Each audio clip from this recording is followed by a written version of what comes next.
اینجا را قدیمی ترین تمدن بشر می دانستند. تمدن سومر در جنوب عراق امروز. حالا دیگر نه.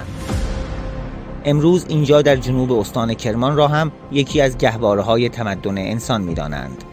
از زمانی که این الواح کشف شد، یکی از نخستین خطهای اختراع شده توسط بشر، چند سال پس از آنکه این اتفاق افتاد، هجوم افراد محلی برای غارت اشیایی که بعدها تاریخ بشر را در دید ما تغییر داد.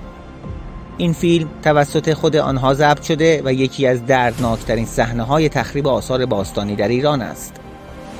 اوایل دهه 80 بود که طغیان هلیل رود در جنوب استان کرمان باعث شد تا گوری باستانی هویدا شود و اشیاء دفن شده در آن بیرون بیایند.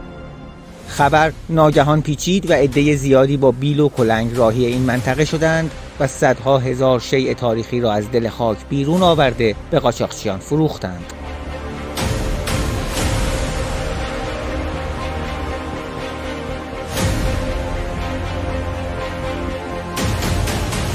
نتیجه کار آنها این شد: زمینی پر از سوراخ با صدها گور خالی که کاوش در آنها می توانست اطلاعات ارزشمندی از گذشته این منطقه به ما بدهد. اطلاعاتی که با جابجایی اشیاء و به هم ریختن محل دفن مردگان از بین رفت. آنچه آنها از دل خاک بیرون آوردند نشانه‌هایی از تمدنی بود که حیرت همگان را برانگیخت و سرفصلی تازه در شکلگیری تمدن بشر شد. یکی از آنها داستانی بود که در قسمت قبل این مجموعه دیدید. اینکه چطور رد پای یک اسطوره قدیمی بین النهرین در این تمدن کهن یافت شده. تمدنی که هنوز هم بحث‌های زیادی درباره آن در جریان است. سرزمینی مملو از طلا و نقره و سنگ‌های قیمتی، زادگاه ایزدبانوی عشق و باربری و جنگ، سرزمین هنرمندان و صنعتگران. اینها توصیفاتی است که در افسانه‌های 5000 ساله سومری از سرزمین ارته شده. سرزمینی که به گفته سومریان آن سوی شوش و انشان قرار داشته، پشت کوههای بلند. سرزمینی باستانی و البته افسانه‌ای که پژوهشگران در طول سالها به دنبالش بودند.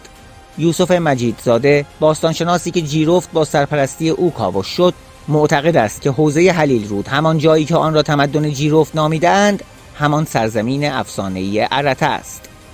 جایی که پادشاه کهن سومری انمرکار از آنها درخواست کرده بود صنعتگران و هنرمندانش را برای ساختن شهر کهن اروک به سومر بفرستد، شهری که بقایای آن در جنوب عراق یافت شده. تمدن جیرفت میتواند همان سرزمین صنعتگران و هنرمندان باشد. این را از اشیاء یافت شده در آن میدانیم. اشیایی سفالی و سنگی در نهایت ظرافت و ذوق و دقت. نقوشی که در میان تمدن‌های کهن هم دورش، یعنی سرزمین‌های 5000 ساله، بی همتاست. به تن پولک پولک این دومار، به پیچ و تاب و دهانشان نگاه کنید که چه زیبا تراشیده شدند. صحنه دریده شدن این گاو توسط دو شیر را ببینید. خطوط یالهای شیر و موهای کمر گاو در عین ظرافت از دل سنگ در آمدند. صورت جانوران در عین اینکه به سادگی و فقط با چند خط ترسیم شده، اما چقدر به واقعیت نزدیک است.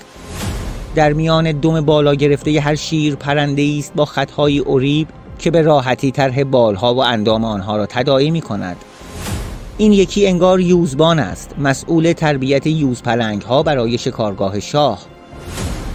اندام کشیده یوزها نشان ورزیدگی آنهاست و حالت ایستاده و سر بالای یوزبان نشانه ای از آسودگی خیالش، حرفه‌ای بودنش. بررسی جزئیات هنرمندانه آثار جیرفت وقت بیشتری می‌طلبد. به داستانمان برگردیم که از ویرانی گورستان‌های این تمدن توسط غارتگران آغاز شد.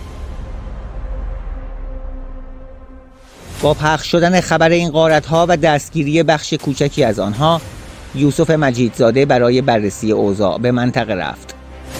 حدود 400 کیلومتر در کنار هلیل رود تماماً به غارت رفته بود، اما تخریب فقط در گورستان‌ها رخ داد و این امید زنده بود که بناهای معماری این تمدن را بتوان یافت، همان بناهایی که طرح آنها در اشیاء جیرفت نقش بسته. وقتی این تپه توجه مجیدزاده را جلب کرد، داستان سربرآوردن تمدن جیرفت آغاز شد. این تپه در اصل یک معبد بزرگ، یک زیگورات 5000 ساله بود. زیگوراتی که از تمام همتاهای قبلی خود قدمتی دیرینه تر دارد و ارتفاع آن هم بسیار بیشتر است. کاوش ها باعث شده تا بخشی از این معبد بزرگ بیرون بیاید و هنوز مانده تا کل آن را ببینیم. اما آنچه حیرت انگیز بود پیدا شدن این الواح خطی است. خطی هندسی و بسیار قدیمی که هنوز نتوانسته آن را بخوانیم، اما فهمیده ایم که جزو کهن‌ترین خطهای جهان است و مختص همین تمدن یعنی جیرفت بوده. الواحی که نشان می‌دهند مردمان این سرزمین در هزاران سال پیش خط اختراع کرده بودند. این یعنی نشانه از یک تمدن، هم معماری دارد، هم صنعت، هم حکومت مرکزی و هم خط. تمدن جیرفت به این ترتیب از قدیمی ترین تمدن‌های بشر لقب گرفت و تیتر مجلات معتبر جهان شد.